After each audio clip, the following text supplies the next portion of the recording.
అన్నట్టు అదేదో కంపెనీకి 99 పైసలకే ఎకరం చొప్పున అప్పగించేశారంట కదా, అదేంటి సార్ అది? అదేంటండి ఊర్స్ అంట. ఇందుకే దాని బ్యాక్గ్రౌండ్ ఏంటి సార్? ఎవరయ్యా ఈ ఊర్స్ అంటే బుస్సును పుట్టింది. ఎవరు పుట్టించారు సార్ దాన్ని? నారా లోకేష్ గారు పుట్టించాడంట.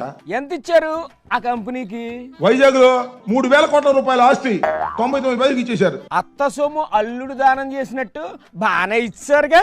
న్యాయస్థానాలు వాతలు పెడుతున్నాయి, సిగ్గులేదు మీకు? సిగ్గు చిన్నప్పుడే వదిలేశారు సార్, భలేవారే మీరు. ఏం చేస్తాం చంద్రబాబు నాయుడు గారు, నాకు తెలియక అడుగుతాను. ఏం చేస్తున్నారో మీకే కాదు పాపం ఆయనకు కూడా తెలియడం లేదు సార్. కలకాలం ఇలాగే ఉంటావా? ఉట్టికట్టు ఊరేగుతావా? కలకాలం ఎందుకుంటారు సార్? మళ్ళీ 4 ఏళ్ల తర్వాత ఎన్నికలకు వెళ్లాల్సిందే కదా.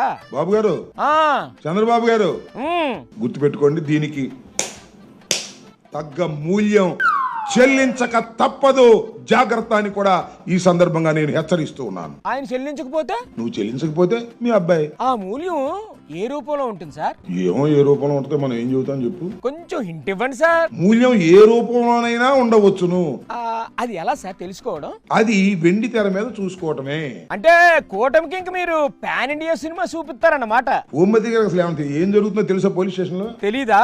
బుస్ ఆయనకేం తెలియదు. మరి ఎవరికి తెలుసండి? నారా లోకేష్ నాయుడు చెప్తాడు. లోకేష్ అంటే గుర్తొచ్చిందండి, మీరు కూడా రెడ్ బుక్ లాంటిది ఏదైనా పెడతారండి? బుక్ ఎందుకు, మాకు బుర్ర పెద్దది, బుర్రలు అన్ని గుర్తుంటాయి. పోనీ మీరు సొంతంగా ఏమైనా బుక్ తయారు చేస్తున్నారా? నేనేం బుక్ తయారు చేయట్లే.